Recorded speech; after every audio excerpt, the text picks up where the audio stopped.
Hey friends, Evan here. Before we jump into today's episode, I want to ask for your help with something. In order for the Yale Center for Faith and Culture to do things like this podcast, we need to fundraise. And here at the end of the year is an ideal time to do that. And currently, some of our advisory board members have committed to give $500 for every new sustaining commitment of $10 or more per month, up to 40 new monthly partners. We're on our way to hitting that number, but the math is pretty simple here. Committing now to even $10 a month next year will help us raise $20,000 to keep resources like this free for the public. If you're not in a position to give, then please don't. We hope you continue to listen and share and enjoy our work. But if you're looking for giving opportunities, you align with our mission, and you're excited about what we're doing, then head over to faith.yale.edu/give. Make sure to select Sustaining Gift when you make your monthly contribution amount and join our community of sustaining partners. Thanks for considering this and hope you enjoyed today's episode. For the Life of the World is a production of the Yale Center for Faith and Culture. Visit us online at faith.yale.edu. She does think that beauty is one of these links with the supernatural, with God. And so the experience of beauty becomes a way in which God is able to move you from yourself and kind of be there as well. And she thinks that people need beautiful things, and they need experiences of beauty in order to exist in the world. Or in some ways, beauty helps us exist in the world. If this world is ruled by force and necessity, these flashes of beauty and these flashes of compassion break into the world in which we live in and take us out of that kind of situation of force. Only the madness of love can be the kind of love that actually helps people in the world. Fundamentally, that people, even though they know it's mad and they find it mad and they would sometimes rather not see it, they need that kind of love, and they need people who love in that kind of way. The way in which she is and the way in which she sees Christ being is indispensable. Even though the path that you have to go down has nothing to recommend, as she says, in the eyes of the reasonable world, nothing to recommend it. But it's the only just thing to do. It's the only just and loving thing to do in the end. For her, God is the ultimate reality, but also God is love. And so the goal of human existence, I think, is to return to God and consent to God. That's the goal of human life.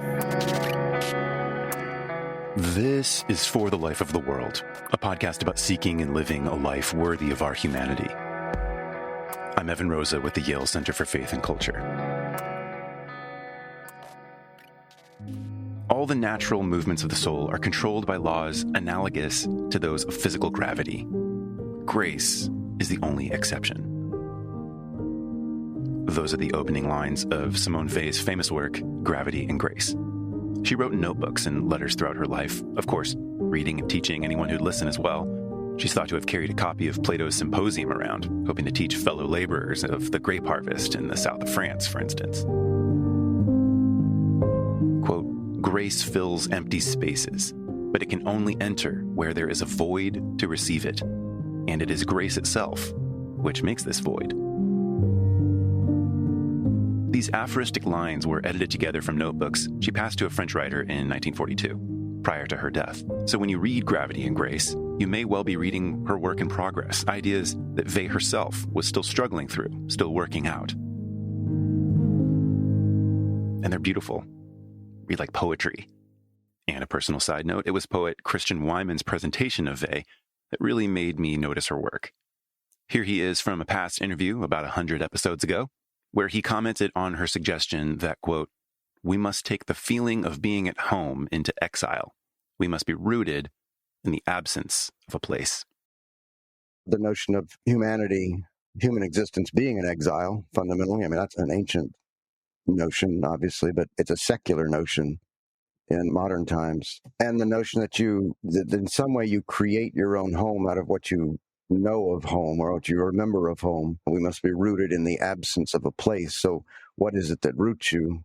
Well, for her, she wrote a book called The Need for Roots. It's tradition, it's language, it's a religion, but it's not a place. It's not a homeland. She was out of hers, and so many people when she was writing were driven out of their homelands.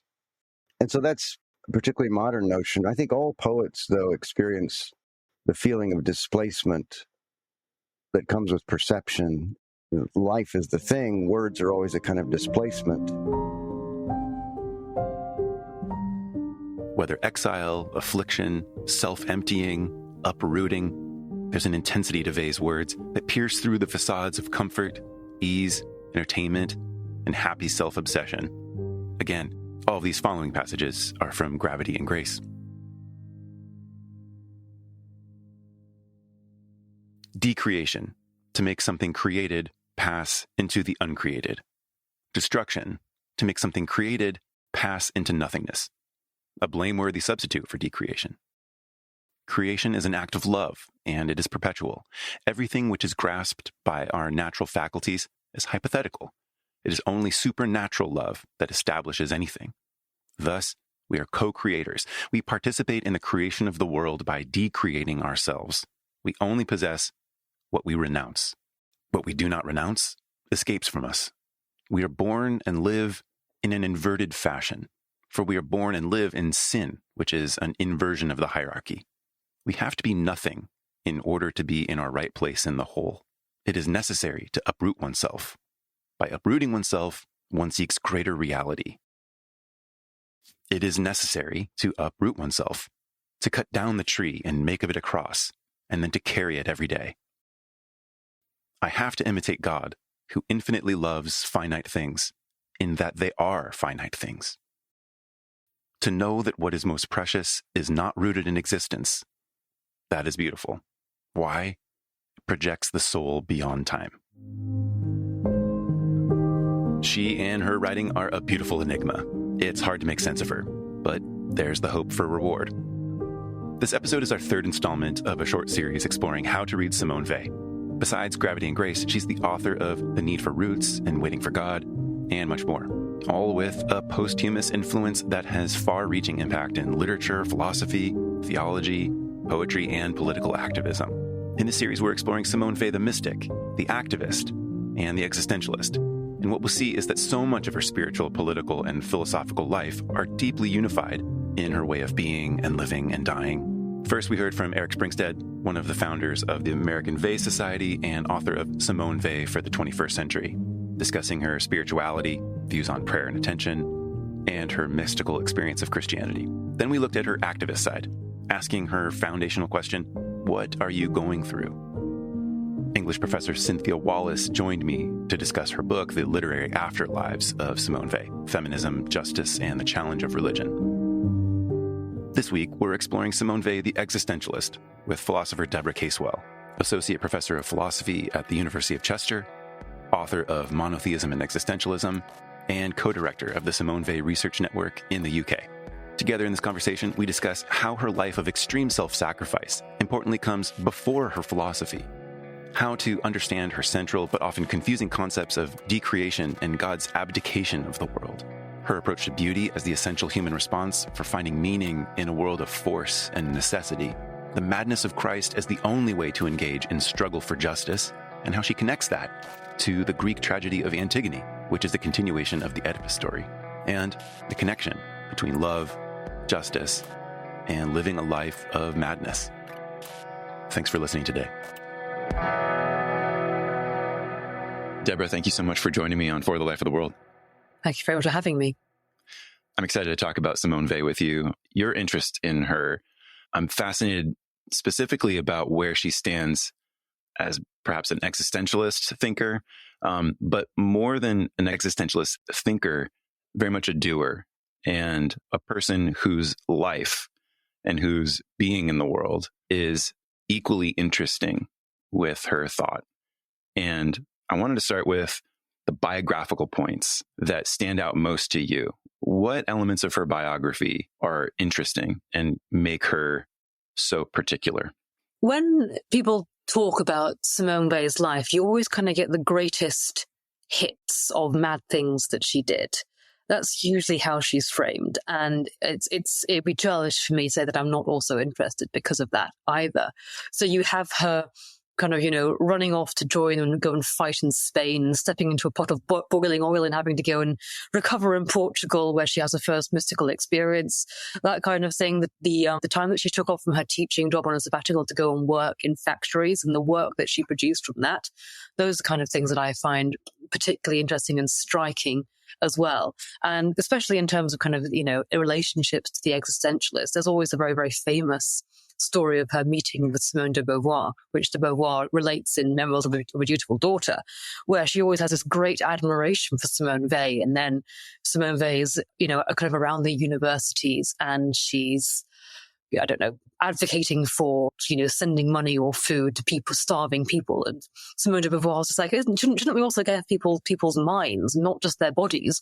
And, Simone Weil looks her up and down and says, you've never been hungry, have you? Which apparently is very unfair. Unfair to Beauvoir, but that's a kind of in that story, and also the story where she managed to get Trotsky to stay at her parents' house, and they ended up shouting for hours during the night, quite violently. So I think he shouted quite violently at her. Wow. You get a sense of her personality, because there's always these stories of her kind of self-sacrifice, her starving to death, her kind of giving things up. But you also get in these stories a sense in which she's quite a firebrand, actually, that she's got a personality. And I think it's that combination of personality and kind of, drastic acts that draws people to Simone Weil. And it kind of draws me to her as well, that you're kind of not dealing with somebody who is always going to do things you expect or be the kind of person that you expect. And you find that in her writings as well. I think you're right that the greatest hits and the sort of amazing things, and we're not just guilty of this with respect to Weil, right? Like, we're always heroizing figures. We want to make heroes in general. And what about us? Like, what does that say about us that we're looking for something in Weil? I'm just curious what you think about that. It's something that I worry about sometimes, that people get interested in her for the stories and not necessarily for what she writes. And so you get a kind of, as you say, a kind of odd idolization of her, or a sense in which you can't then interact so critically or systematically with her philosophy, because her figure stands in the way so much, and the kind of the respect that people have. I mean, I think you should have respect for the kind of the things that she did, not always uncritically, but you should. But I think that sometimes gets in the way of having conversations about Simone Weil, or attracts certain people to Simone Weil who then go one way or the other. Sometimes I found this in some of the early biographies of Simone Weil. They were kind of like, oh, she's such a saint, oh, she's such a wonderful person. And that aspect of her was emphasized. And then you get other biographies which then emphasize the more troubling aspects of her biography, the intense kind of almost anti-Semitism she had despite being Jewish, and the relationship to food as well. There's an entire biography where someone talks to Freud's granddaughter or daughter about whether she's anorexic or not. What are your thoughts about her relationship, say, to food? Because this was central. I mean, it was a sort of central biographical point about her experience of food and hunger, and a sort of, what looks like a sort of choice out of solidarity to be hungry. Do you feel comfortable going there? It's not something that I think that I know as much about as other people might, because it's not why I find her interesting. But I can say a couple of things. I think for some people, she can be an unhealthy role model, and aspects of the relationship with food are part of that. That it's a kind of an aspirational relationship to eating, to food. So I think there is some concern there. Would you give us a little bit of the details around like the particular ascetic practices that she was experimenting with or committed to with respect to food? She was, I don't know whether she was committed to them, but she had habits around food. She would only want to eat things that were unblemished and perfect. So she'd reject food. She'd reject apples, for example, if they had like small spots on them. Everything had to be perfect. And so when she was dying in Kent, she did ask for food, but she asked for food that was impossible to get in a English hospital during the war. So she wanted Hommes puree, like extremely luxurious, butter-filled, creamy mashed potatoes, which you're not going to get in 1943 in Kent. But any food that wasn't that, she would reject. Interesting. So there's both like this kind of, I mean, not to psychoanalyze her, but there's also the other Weil, which is sort of like hunger strike level. Yeah, I think her mother also kind of had to run around after her and basically feed her and make sure that she was eating and, buy food for her that could be cooked for her. And because, again, these quite stringent demands around food. But I've also heard some people say that one of the reasons that she might have that was because her mother was a kind of an extreme germaphobe and wouldn't want, they couldn't touch anything if they'd washed their hands, that kind of aspect as well. In terms of the hunger strike, for me, I think because I know that her relationship with food is tied up with the idea of perfect food, and that's kind of, desire for the impossible, even in the food. The hunger strike aspect of it, the whole, starving in solidarity with the prisoners of war, I think that's part of it, but there were other aspects of it as well. The very famous story that gets told about her and her brother is that they gave up sugar in solidarity with soldiers in World War I. But I also read somewhere that apparently that wasn't quite as they could go out and get some money for doing so as well. So it was more complicated, I think, than a kind of an early expression of solidarity with the unfortunate. To continue on with biography, one thing you told me is that calling her philosophy a way of life is problematic because her life seems to come before her philosophy. And I would love to hear what you mean by that and how you see it in Weil. Yeah. I think that if you look at the way she talks about things like reading, she talks about attention, she talks about the practice of prayer, I think these are definitely things that you can abstract from her to create kind of philosophy of life, where you develop yourself ethically and morally through these practices of attention to become somebody who is open ethically. I think you can absolutely do that. But then you look at her life, and her life is one of this extreme, mad self-sacrifice as well. And that's partly why I think I was interested in talking about Are We Struggling for Justice? Because she talks so much in that text about how real justice, real love is completely mad. And so I think for me, it's that relation, that kind of, tension between actually some quite down-to-earth practical ways to think about prayer, to think about attention, to think about ethical practice, to link ethics with the way in which you relate to objects, you relate to learning, you relate to reading, writing, translation. And then that kind of madness as well, the way in which that's realized for her in madness, and in some way only approved of if it's mad as well, rather than kind of moderate or sensible or reasonable.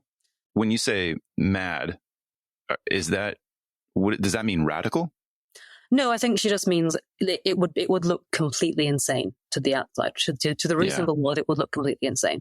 Bewildering and just completely other kind of thing. And alienating as well. People, it's just that people would react with hostility to it and turn away from it because it would just seem so mad.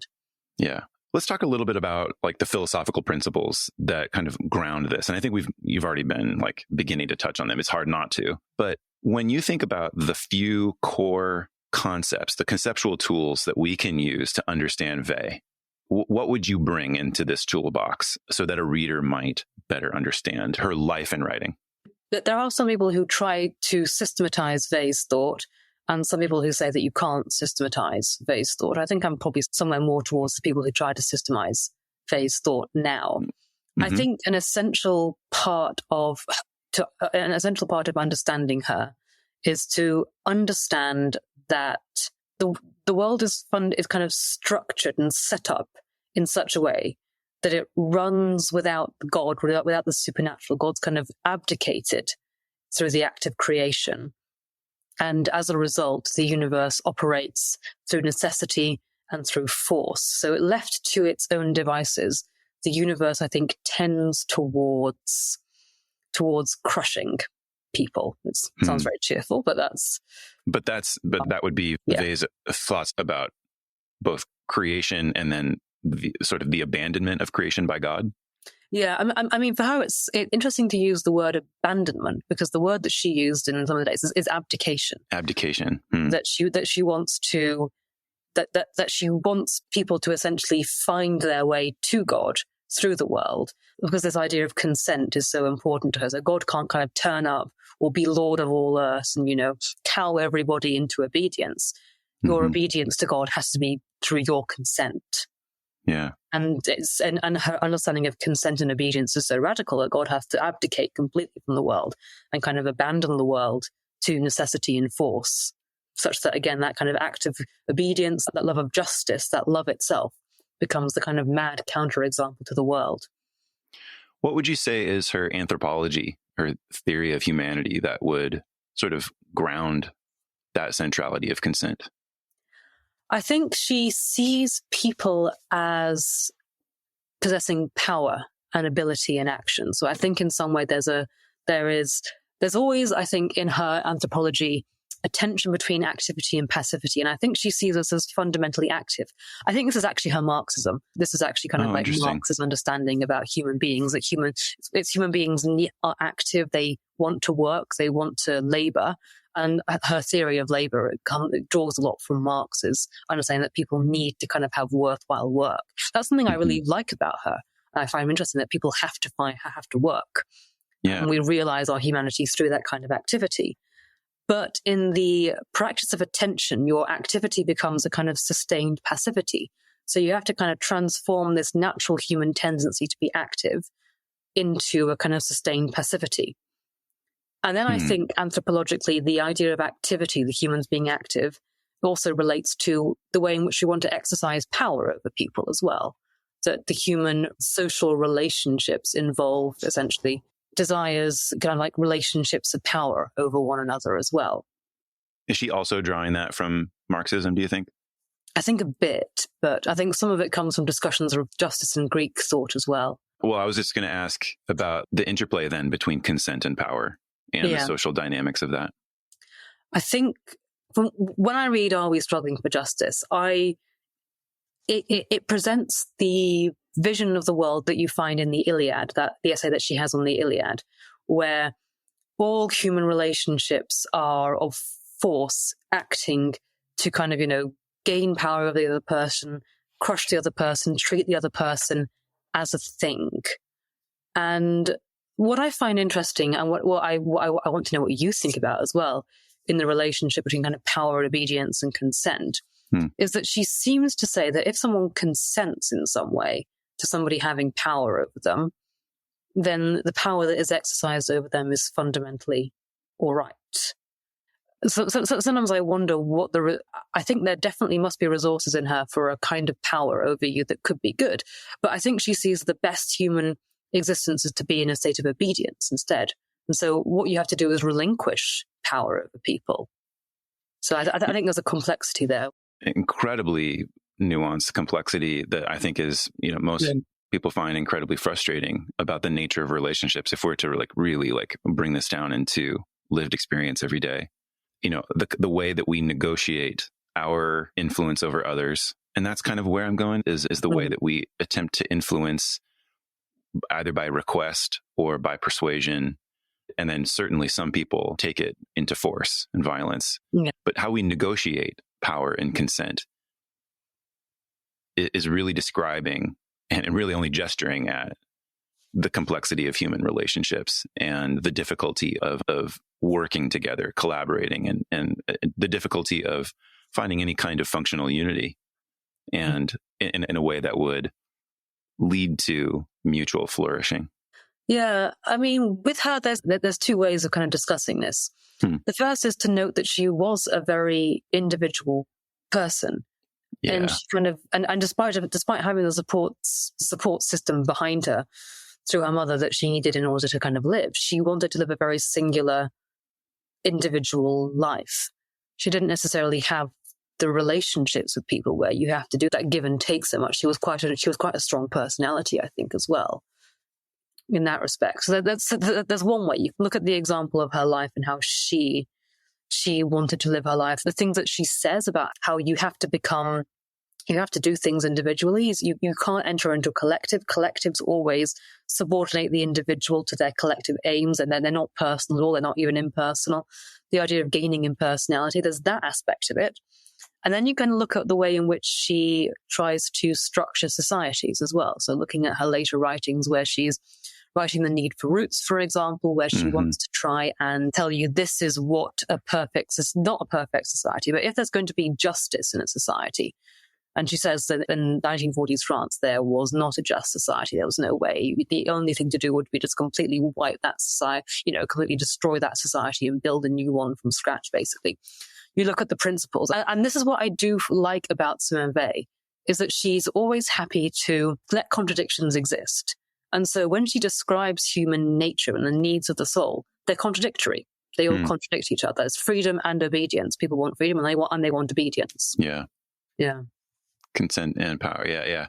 Holding things in tension is something that so let's talk a little bit about that, because that's a difficult thing to do. Like I think perhaps, although there's like certain strains of thought and, influence today that try to encourage more holding something in tension, it does seem that we were, as a species, committed to some kind of dualism, trying to simplify things down to binaries. Yeah, I think people, even if they want to try and avoid dualism, seem to end up in other dualisms. They just create other dualisms in avoiding dualisms. It's very funny. I don't know. It is. It's always a kind of boundary, like creating boundaries. It's about categorization. It feels more like things are under control in that way. I mean, to hold tension is to basically like hold a mess in front of you, and to demand perfect consistency seems psychologically impossible, right? Like, I mean, this is Romans 7, it's acrasia, it's like weakness of will. It's just Simone Weil seems to at least be pointing toward attention and like the contradictory nature of life in a way that at least describes it for what it's fascinating, the way in which she sort of is just simply describing the phenomenon and then looking for ways to illuminate that. In that vein, are there any other philosophical concepts or spiritual concepts, moral concepts that you think are just sort of essential ground level stuff that you have to interact with in order to kind of get where Weil is coming from? Yeah, I think you need to understand that she is a dualist. She has that kind of very Platonic emphasis in her thought. She does believe in truth, beauty, goodness. She does. And found in God, found as a kind of an absolute reality. Yeah. I think her understanding of attention, we talked about it a bit, but her understanding of attention is really key, because that's the key to her ethical thought as well. The way in which she says that you should interact with the other person is attention, but also how you interact with God. That's also through attention as well. So I think those are probably the key things for me, actually. And I mean, I personally think the way she talks about beauty is very interesting as well. But again, that's again part of this Platonic, the idea that beauty is something which kind of gets you out of yourself. So I realize I haven't mentioned suffering, which is very unlike somebody who talks about Weil. But I think I used to be interested in suffering in Weil, and I'm just not so much anymore. I think, it's kind of what everyone talks about. Not everyone. But, Well, then let's camp out just for like a few brief minutes then on what is striking about her approach to beauty. I mean, part of the reason that I came to think about beauty is because when you kind of get into the kind of, the whole concept of decreation in Simone Weil, like the idea that that's part of what obedience is. It's consent to kind of stop being an I so much, stop being so personal and putting yourself out there as a particular thing, and to become, to become less, to mimic God in the act of creation is kind of abdication. Like suffering, she talks about affliction, she talks about the afflicted, she talks about suffering as leading to decreation. But she also talks about experiencing beautiful objects as doing that as well.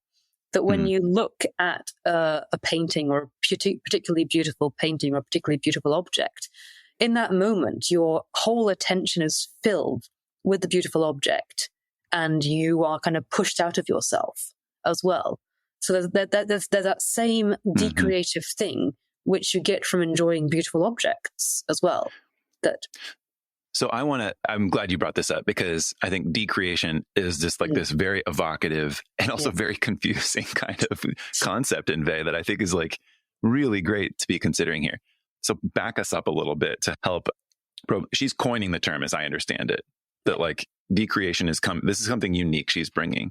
How would you explain Weil's understanding of decreation? I realized because I talked about the whole idea of her being individual and kind of you being an individual doing these things, it sounds quite contradictory what I'm going to say, which is that she also wants you to become less of an individual as well. But and this is, I think, an interesting contradiction, but in her thought. But then again, she's not bothered by contradiction. She thinks that thought has to go through contradictions to get anywhere it has to go in the first place. So there is this contradiction. There's a contradiction at the heart of her heart of decreation, which is the idea that you essentially, if you are kind of left to your own devices, you will take up too much space in being, and so you have to kind of decrease your assertiveness in the world, in a sense. That makes it sound very, I don't know, kind of like sort of weirdly psychological, like you're like, I don't know. I feel like I'm sort of doing some kind of reverse thing that you're supposed to do in a motivational speech or something. It does sound right. And it also comes across as very neurotic. What role is it playing? Like, is it something she's recommending or describing? It's something, so I think she recommends it mostly because otherwise there is no space for God to enter into the world again. So part of the decreative process has this kind of ethical aspect where you give space to the other person, whether you are attentive to the other person, whether you work because you don't kind of assert yourself, you're open. So that kind of, if you're linking decreation and attention, it links to this idea of openness and impersonality that she wants to develop. But also, when you look at some of her religious writings about it, it's a way of, because God abdicates in the act of creation, your decreation allows God into the world, and it allows God into your being as well, such that you are able to love like God does, because you've gotten rid of the aspects of you which can't love like God, or you're not blocking God from entering you, and then you're able to love like God and have the attention that you can have to other people. It has to, sometimes she says it has to be supernatural, that something supernatural has to be given to you to be able to do these things. This is coming, as I understand it, mostly from Gravity and Grace. But yeah, the notebooks, yes. Yeah, and some of that just reads like poetry. Yeah. These short aphorisms that they really come across as almost inscrutable at times. And I think that's part of my experience of like trying to understand this alternation of creation and decreation in Weil. Is there an analogous creation and decreation for God that is like a sort of divine level and a human level of creation and decreation? She sees, I think, she's very interested in the crucifixion. And I think the crucifixion is one of those kind of, great decreative statements. Yeah. But so would be the incarnation and sort of kenosis, right? Yeah. Yeah. Just sort of self-emptying that's there. Yeah. In terms of what role it plays in her anthropology, decreation is essentially your way to exist in the world ruled by force and necessity without succumbing to force and necessity. Because in a way, there's less of you to succumb to force and necessity. So if you decreate in the world as it is, the natural world, then you are able to be open to the links that happen, the links that there are between the world and God. So she takes the kind of Platonic idea of metaxou, kind of mediating things between the world and God. And beauty is one of these kind of mediating things between the world and God. So in that case, I'd say, anthropologically speaking, then decreation is the way in which you are able to exist in the world and be open to God, but also to exist in the world and not do evil as well. Okay, that's interesting. That's very interesting. I would love to hear a little bit more on what she thinks beauty is and the human experience of beauty. She does think that beauty is one of these links with the supernatural, with God. And so the experience of beauty becomes both a decreative kind of event, but also, and as a decreative event, it becomes a way in which God is able to move you from yourself and kind of be there as well. And so she holds beauty really in very, very high regard. And she thinks that people need beautiful things and they need experiences of beauty in order to exist in the world fundamentally. Or in some ways, beauty helps us exist in the world. If this world is ruled by force and necessity, these flashes of beauty and these flashes of compassion kind of break into the world in which we live in and take us out of that kind of situation of force for a bit. It's so fascinating. But she's still a Platonist, and so she's thinking I mean, is she thinking through the unity of these transcendentals of beauty and truth and goodness? She definitely thinks that truth and justice, and I think goodness, are kind of the same thing. I think she definitely does. And I think she definitely wants to have them anchored in God, because they are all part of kind of the reality, the truth that God is, even if that truth is sometimes mad and completely counter to the way in which we think we should live or the way in which people do live. So I would say yes. As I'm looking at some of my notes here, I want to kind of finish out this little bit on decreation. It would kind of bring up two sides of the same concept, which is rootedness and exile, I think. This is again from Gravity and Grace, just some fascinating statements that she offers. It is necessary to uproot oneself, to cut down the tree and make of it a cross, and then to carry it every day. It is necessary not to be myself, still less to be ourselves. And then she goes on to talk about just the full extent of this uprootedness and this exile, to exile oneself from every earthly country. To do that to others from the outside, you can't do that to others. She's saying like it's an orientation only toward the self. It's not for exiling others. It has to be a self-enacted kind of process. But by uprooting oneself, one seeks greater reality. Yeah. I remember reading somewhere that she didn't necessarily advocate the kind of life that she led and the kind of extremes that she went to for other people. So when you gave me that quotation, I find it interesting because she writes again about how important rootedness is for people. And she has this kind of very, very interesting analysis of the English as being, more rooted than the French, which is why they were better able to resist Hitler during the Second World War. And you're like, maybe, I don't know. It's an Anglophile, apparently. Yeah, it's an Anglophile. It's funny. It's really funny. But especially I wonder what soccer team she rooted for. I don't know. It was two questions. Because she writes about how important rootedness is for people and for people in a society as well. That when you are building, when she wants to rebuild France, rebuild French society after the Second World War, where no political parties are allowed whatsoever, she says that people have to feel like they have an attachment to where they are and are rooted in where they are as well. But she clearly sees herself as not, because I think she sees that even though people need certain things to live and certain ways to exist to live, she doesn't want that in some ways. She wants to kind of exile herself. She wants to be turned away from this world and turned towards another reality entirely. Yeah, and only those people who are turned away from this world and turned towards this other reality can really lead.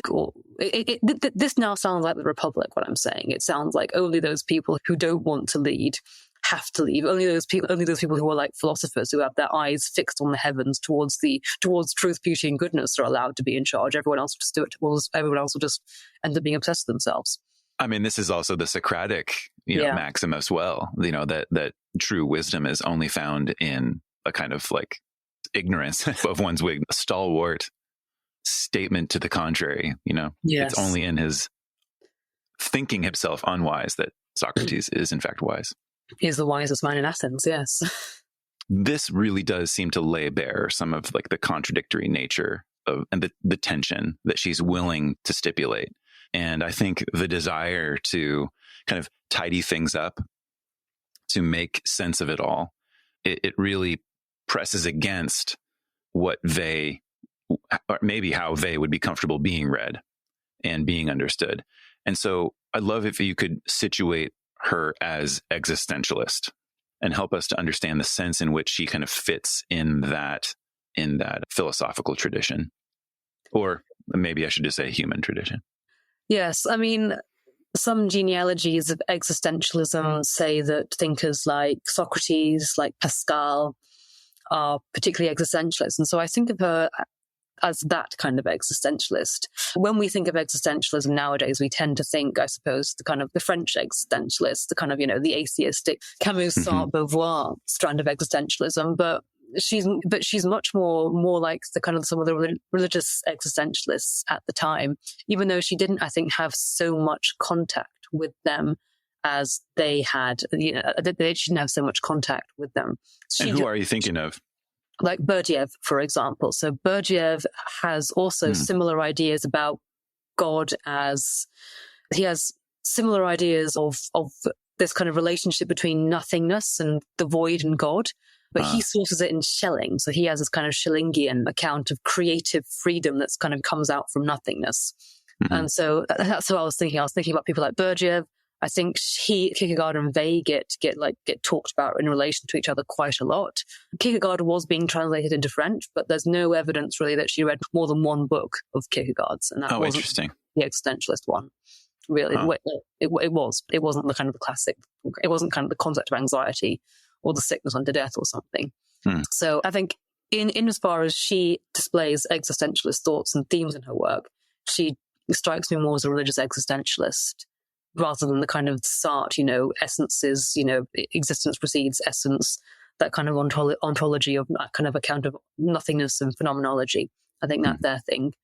But she develops this kind of way of life and this kind of relationship between God and the void and nothingness that I think is existential. Yeah.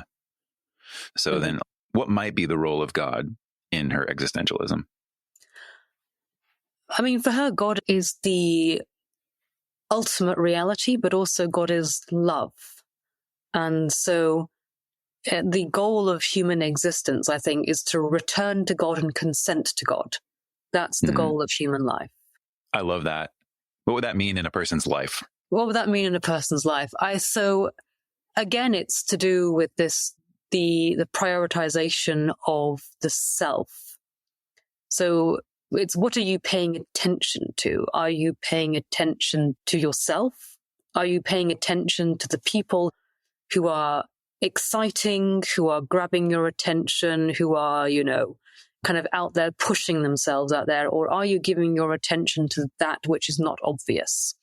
And so when you consent to God, when you are able to love like God does and love in the mad way that God does, then you'll be able to kind of look beyond, I suppose, the world of appearances and be able to see the world as it really is and relate to the world and to God as they really are, rather than what people might want them to be or what people would like themselves to be either.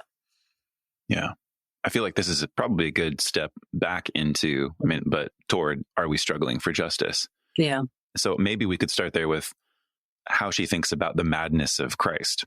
Yes, it comes from a series of writings that she wrote when she was in London in the 1940s, when she was working for the Free French kind of organization in Mayfair, actually. And it's part of her vision for what society should be like and what people in society should be like. And so she kind of wonders about the France that she'd left behind, the France that she wants to go back to in a kind of slightly suicidal manner. She wants to go back to France. And she's expressing, what should true justice look like? What does it mean to be just? And so she starts by going back to kind of a particular instantiation of what was called justice by the Melians in relation to the city of Melos, where they said that justice is those who are strong do what they want and the weak just have to accept it. The justice is the strong doing what they want and the weak just have to live with what the strong have decided. And then she says this is all of realpolitik. That's the kind of the way in which we understand, which justice is being expressed these days, that there is no kind of understanding of justice as something that is good, that should be strived for. It's just the strong are strong and the weak are weak. That's what she sees as essentially what's been happening in the war as well, that it's just the strong are being able to do what they want and the weak just have to live with it. So into this, she's drawing a different picture of what she's how we ought to think about justice, though. Yeah. And so set that up a little bit through the lens of, I think, a kind of the madness of love, love as a kind of madness. Yes. So she says that the Greeks define justice, first of all, as kind of mutual consent, which is admirable. And so she says, and then she says that then love is kind of, so he says, so Plato says, where there is agreement by mutual consent, there is justice, say the royals of the loyal city. And she says, this makes the opposition of the just and the possible in the words quite clear. So if there is equal strength, there is consent. But if there's not equal strength, then we tend to move more towards one person not requiring consent. If there's no equality, there's no kind of extent. And so she then says that human beings then tend to, if they have power, just do what they want. So that is kind of the natural. So she starts off applying it to countries, and then she says this is actually what happens to humans as well. If there's no obstacle to humans' desire, they get what they want fundamentally. Yeah. And so people then kind of see that as natural. But the person who is mad with love, cares about those people who haven't been able to give their consent, who haven't even been asked for their consent. The person who is mad with justice and mad with love cares about that and cries out for justice about that as well. And in doing so, does things which seem mad. There's a passage at the bottom of page 3 into page 4. I'd love for you to read. So she says, the madness of love, once it has seized a human being, completely transforms the modalities of action and thought. It is akin to the madness of God. The madness of God consists in needing man's free consent. Men mad with love for their fellows suffer under the thought that everywhere in the world, human beings serve as intermediaries to the will of others without having consented to it. They find it unbearable to know that this is often true of their own will, and of that of the groups to which they belong. In all their actions and thoughts relating to human beings, whatever be the nature of the relation, each man, without exception, appears to them as constituted by a faculty to consent freely to the good through love, a faculty imprisoned in the soul and in flesh. It is not doctrines, conceptions, inclinations, intentions, wants, which thus transform the mechanism of human thought. For this madness is needed. For this madness is needed. So, I mean, she's depicting madness as an orientation toward the self and toward the world, which is, it seems to be the only way to struggle for justice. Yes. Help us understand that. I mean, in what sense is it madness? Is it just sort of madness in relation to a kind of like the broad conception of how life ought to go? It's just the status quo, or the way societies tend to kind of go through inertia? Yeah, it's kind of the way of the world. She thinks that people, when they are in groups, they form collectives, and they then let the collective decide everything, or they sacrifice their desires or their needs for the need of the collective. That's sort of what happens in society. We lose track of what might be actually important, what your needs are, and it always gets subordinated to some kind of collective which can never ever actually satisfy people, because it only wants to satisfy itself. So that's the idea of the society as a kind of great beast in Plato, something which kind of just isn't attentive to people. It's just attentive to itself fundamentally. And so the whole structure of human life, the whole structure of human existence is set up, as you say, the status quo. It's set up to let the people who are strong do what they want, or it's set up to let things always take over, even if you haven't even consented to doing that. Sometimes you never consent. Sometimes you don't even know that you have to consent. And so in terms of this madness of love, she's quite clear that only a few people are going to feel this way and have these desires and have this desire for justice, have this madness of love. Only a few people can have it. And those few people are mad, but they're essential. It's hard not to think of Nietzsche's Madman. Yeah. And yeah, just how unique that experience is, So then is it the role of a prophet, a witness? What is the role the mad man plays in society? I think for her, the role of the mad person or the madman in society. Yeah, I mean, she's using such gendered language here, but I suppose it's to kind of stand outside society and call that society to something better. But it's also there to just be mad as well, and to then, in that madness of love, actually attend to the people who need to be attended to. Because it seems then it's so unique because you can't sort of intentionally inhabit both spheres, right? You can't inhabit I mean, this is the way it seems to read to me. You can't inhabit both the sphere of the reasonable and the powerful, as well as the mad and the thirsty and hungry for justice. Yeah. You can't stand in both worlds. They're at odds. No. So that in that sense, you can't occupy it for the sake of utility. You really have to be in it. And this is what perhaps another sense in which she's like truly existentialist is the importance of truly inhabiting it in a way that is wholehearted. Yes. I mean, in some ways it's kind of an interesting, I suppose, reversal or a kind of, or a kind of take. Now she died before Sartre published these things, so there's no kind of relation that I'm drawing there. But in the 1945 lecture Existentialism is Existentialism and Humanism, Sartre says that man is nothing but what he makes of himself, and that when you as a human being choose any kind of role, you make any decision in life, you make that decision for all humanity. So you kind of create and make yourself an example of what humanity is for all humanity. And so for her, I see that she does in some way make herself an example for all humanity as well. She kind of does that kind of living of her life. And she makes herself an exemplar. Is she seeking madness personally? I think she thinks that, I think she's not seeking it, but she knows that what she knows and she knows that the way in which she acts is mad. But then, and actually, I don't know, having said that, maybe she is, because one of her great role models is Antigone. And she's just like, Antigone is mad. And so, but she's right. In both of these, in both of these articles, and both kind of, always struggling for justice. And then the person, she talks about Antigone, she talks about the madness. I mean, she's not, she doesn't directly say it in Always Struggling for Justice. It's that madness. It's that madness of following the law, the supernatural law rather than the natural law. That the natural world and the natural law works one way. It's all realpolitik. It's, the strong is strong, the weak just have to suffer.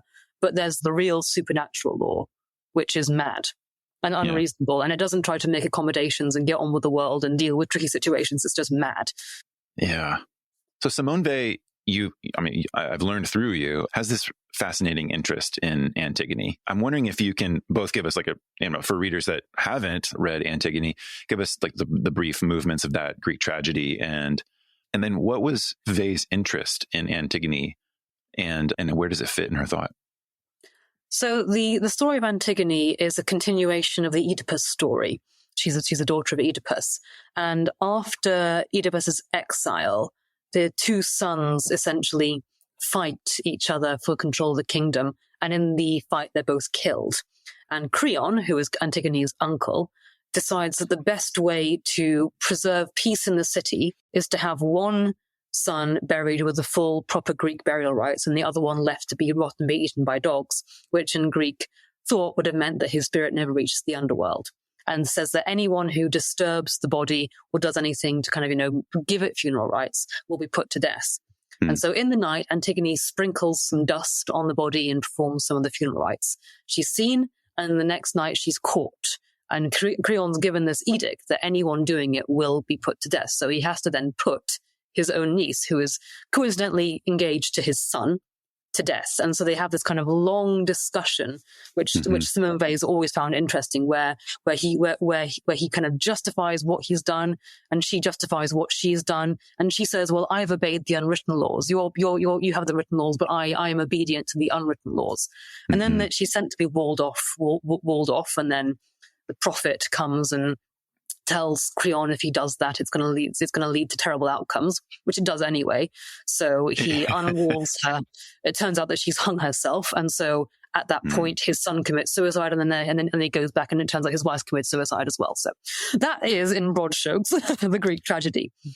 But Simone Weil found the figure of Antigone inspiring and deeply interesting, and she comes back to the story a few times. She kind of gives it as an example to workers in a journal of a factory workers called Entrepreneur, and then she writes about Antigone in a few of her texts as well, talking about her madness, but her madness being reasonable, being actually the right response. She says, in the eyes of the natural situation, of course, Creon's right. Of course, you've got a city that's completely, at war with itself, that needs some kind of ritual, some kind of thing to calm it down, to ease it, to mean that they can move on from that terrible chapter and get on with their lives.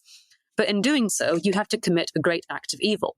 You have to stop somebody's soul going down to the afterlife.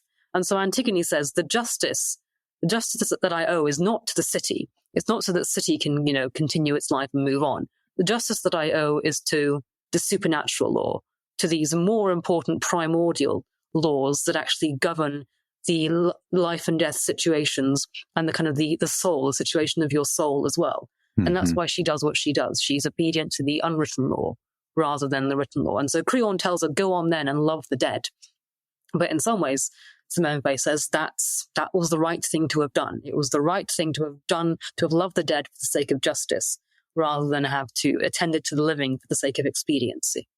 Mm-hmm, mm-hmm. Yeah, and this is coming from another essay, What is Sacred in Every Human Being? But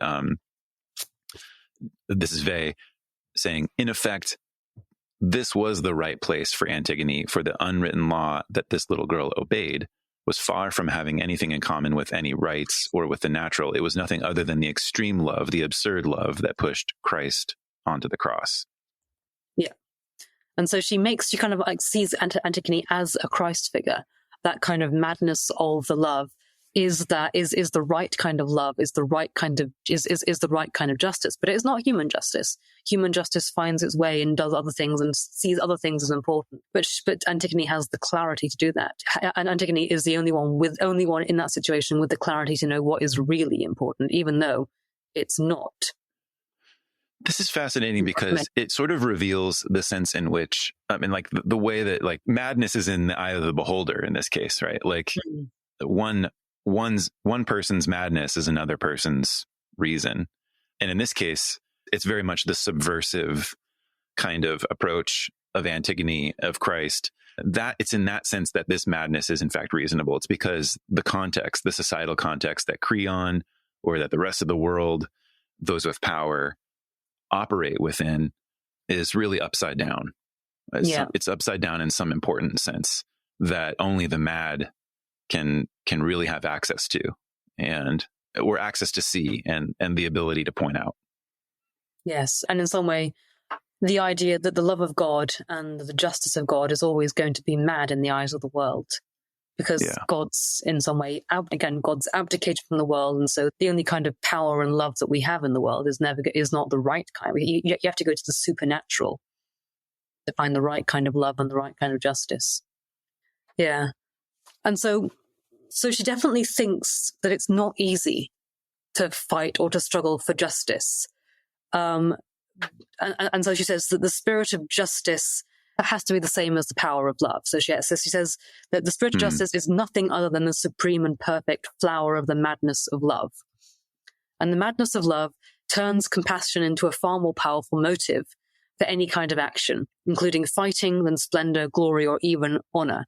And so she says it compels one to abandon everything for compassion and, as St. Paul says of Christ, to empty oneself entirely of that. That's how the figure of Christ comes into this idea of the madness of love. It's that kind of mad, self-emptying act completely. And it's the one thing, she says, it's the only thing that means that you are able to love properly. Because to love properly, and therefore to be just properly, you have to love like Christ does, which is love to the extent that you empty yourself and, die on a cross fundamentally. And once you can do that, she says that you can love properly. You can love everybody. You can discern and cherish equally in all human milieu without exception in all parts of the globe the fragile earthly possibilities of beauty, happiness, and fulfillment, and to want to preserve them all. So to go against the nature of the world, it's that love that has to drive you. And she says it's only that love that you can consent to. That's the only kind of love that you will ever want to be fully obedient to as well. Yeah, there's fascinating things she says about, I guess, the power and extent of that love and compassion as well. That I'm just continuing here. The madness of love imbues a part of the heart deeper than indignation and courage, the place from which indignation and courage draw their strength. with tender compassion for the enemy. This kind of will to, I mean, is it a will to suffer? Is it a kind of, and this is, I think, maybe some of Weil's detractors kind of might come through at this point. Is it an unhealthy desire to suffer? Yeah, I mean, I suppose in some ways she sees it as inevitably incurring suffering, just by its nature. But then, as I didn't dwell on, she does see suffering as one of the ways in which you imitate Christ, imitate God, and decreate yourself. So in some ways, she probably does want to have that suffering. But then you also consent to that suffering. You consent to that suffering too. Yeah.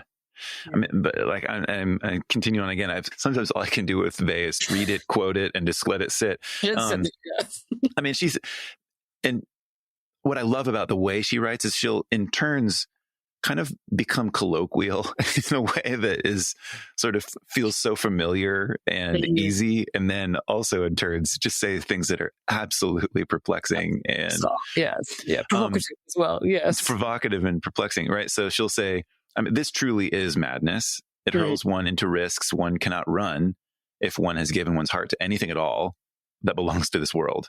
And the outcome to which the madness of love led Christ is, after all, no recommendation for it. Yeah. So, I mean, it's again the sense in which, like, there are so few of the mad. There are so few people who live in this way. And yet it's a description of a way of being in the world that is simultaneously, I mean, am I right to say, simultaneously a depiction of what is true and just and beautiful, and yet also not to be recommended. It's inaccessible in certain ways. Well, it's completely unreasonable. As she says, we are reasonable people. We've got to concern ourselves with the great matters of the world. But there are these mad people. But and it's interesting how she seems to say that for those people who love like this, that it's a compulsion. They are unreasonable. And that's how it is with the world. There are just these mad people, but most people are not. Mm-hmm. It's almost quite depressing, actually, because you get the kind of the way in which the world is and these few mad people, just these few people. So I really like this paragraph of hers, the way she ends it, basically. Mm-hmm. If the order of the universe. Yeah, but if the order of the universe is a wise order, there must sometimes be moments when, from the point of view of earthly reason, only the madness of love is reasonable. Such moments can only be those when, as today, mankind has become mad from want of love. Is it certain today that the madness of love may not be capable of providing the unhappy masses, hungry in body and soul, with a food far easier for them to digest than our inspirations from a less lofty source? So then, being what we are, is it certain that we are at our post in the camp of justice? Well, let's think about some takeaways, like, from this, right? Like, because she comes back, right? Here's where, the contradictions come back too, that, like, even though it's not to be recommended, even though it's completely unreasonable,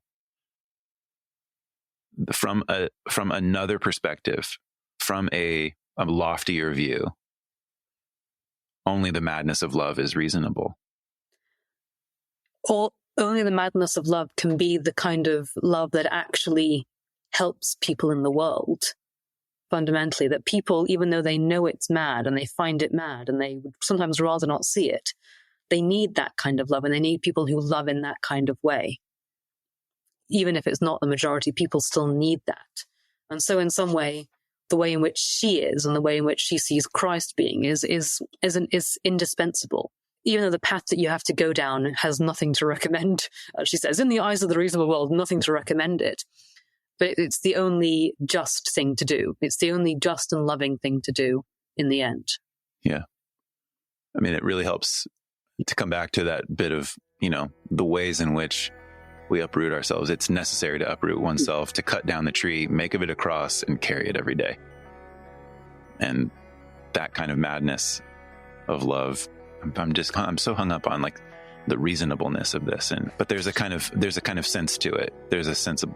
There is. Yeah. It does make sense, I think, in some ways, that there are the way in which the world works. It works in its reasonable way most of the time, but there are these, again, it's like our understanding of beauty and of joy as well, that there are just sometimes these shafts of light that shine down through the clouds of your existence.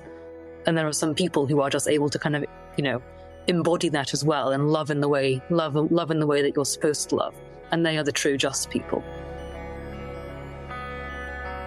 Deborah, thank you so much for reflecting on Weil's life, her thought, really the madness of Simone Weil to her readers and detractors alike. You've only made me think, there's still so much in Weil that is worthwhile. So thank you so much for joining me. Yeah, thank you again.